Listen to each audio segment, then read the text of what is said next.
It's dark. It's stuffy. I'm terribly thirsty for water. There are many voices coming from somewhere. I can't understand a word. No words at all. My head is a mess, like taking a nap in the middle of the day and waking up in the evening when you can't tell yourself what time it is. I had to rack my brain to remember. I was at school, a place I hate with all my soul, if I have one. I don't have many friends, or rather, none at all. Of course, there are a couple of acquaintances who don't shy away from me, while everyone else literally doesn't consider me a human being. Maybe that's partly my fault, because I'm a withdrawn and unsociable loner behind my peers in physical development and unable to stand up for my honor, big and clumsy. As my eyes adjusted to the darkness, I remembered how I got here. After school, I was caught by a trio of my eternal tormentors, my classmates, near the storerooms on the second floor. Our school has 3 floors. The first and second have a wing with storage rooms and a restroom. The bastards decided to play a joke this time by locking me in one of those tiny rooms. That's where I passed out, either from the stuffiness of the cramped space or from panic, along with fear and hatred. I reached for the handle of the mop leaning against the wall and almost knocked over the bucket on my right side and opened the door cautiously. My briefcase was still hanging on me, and I only noticed it when I stood up to my full height and felt the weight of the books and other supplies overflowing it. Voices. Apparently, the janitors and staff hadn't looked in this sort of closet since they hadn't discovered me. Voices. Suddenly, I felt sick. Nausea rose to my throat. I was already standing in the second-floor hallway of my hated school, where the sickly pale light of the moon fell softly through the windows, and I could hear a multitude of voices singing a chorus of an unknown, lingering melody. They were coming from upstairs, from the 3rd floor. My heart pounded so hard that for a moment it seemed to overpower the other sounds. And I did something I would later regret. I went upstairs, quietly, like a cheetah sneaking up on its prey. Even if that comparison was inappropriate in this situation, I strode up the stairs through the semi-darkness. Counting each of the 12 steps, I reached my destination and stood frozen in place like a stone statue. The wide hall corridor was illuminated by the flickering light from the Russian language room.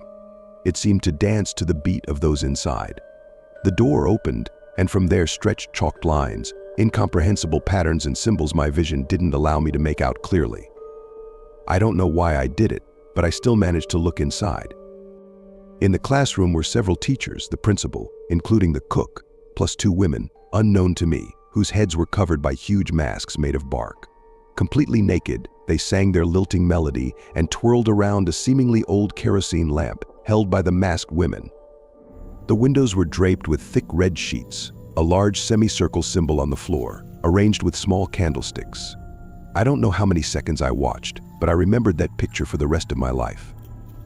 And yes, I vividly remember the face of that black cloth-covered, hunchbacked creature staring at me with its watery eyes, over which the masked women held a lamp. I only realized what kind of shit I was in when I heard a shrieking, inhuman scream come out of my class teacher's wide-open mouth. The scream was picked up by everyone else in a flash, and I ran. Behind me, shaking my sagging breasts in fat folds, rushed the physics teacher, followed by 2 or 3 more bodies. During this tiny period of time, I felt the whole range of emotions that can be experienced in such a situation. My breathing is at its limit, sweat is streaming into my eyes, wild fear is tearing my insides with its cold claws. I clearly realize that I can only get out through the window on the 2nd floor, since the main door and all the back doors are closed anyway, as well as the windows on the 1st floor, which do not open at all. I also realize with horror that the mad beasts are following me, spewing horrible curses. I didn't care if I broke anything. At that moment, it was as if another person had replaced me. With a desperate jerk of the handle, I swung the window open and tumbled out. I was on the ground. My knee was burning in agony. My breath was ragged, and I had caught something sharp when I fell. But I found the strength to run. I ran like I'd never run before in my life, not turning around until their screams died out over the noise of the occasional car. Shivering and wiping away tears, I made my way home, glancing around every now and then, ducking at every foreign sound. Somewhere in the distance a dog howled, foretelling someone bad luck. Somewhere a cab was playing chanson. When I finally got to the apartment, I had a new challenge. I had to report to my parents for being out until 3 o'clock in the morning and not answering the phone. They're very strict. I didn't tell them the whole truth that night, otherwise I would have made things worse for myself.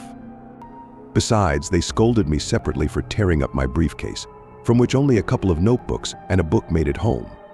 My diary, apparently, remained lying under the window of the school from which I had stepped to save my life.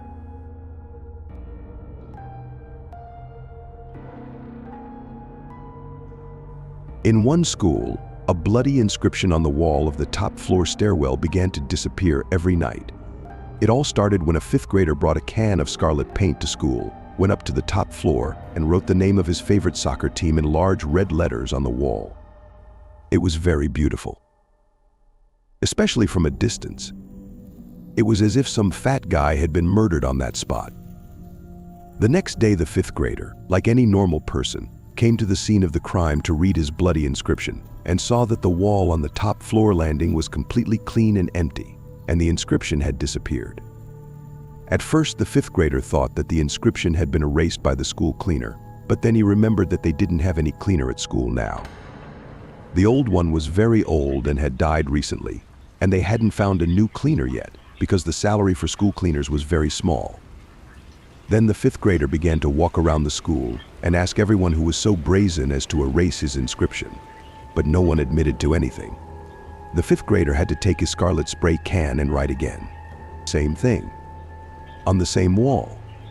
And the next morning, it turned out that this second bloody inscription had disappeared too. It was as if it had never been there. Never. It went on like that from then on. Every day the fifth grader diligently wrote the same bloody inscription on the same spot, and the next morning it disappeared again. The wall was clean and empty again. In the end, the fifth grader finally got fed up with such ugliness, and the boy decided to check who was mocking him so cruelly. The fifth grader hid not far from his inscription and began to watch it. The last lesson was over. The school was completely empty, but the fifth grader did not go home. He stood patiently on the stairs around the corner and waited to see what would happen next.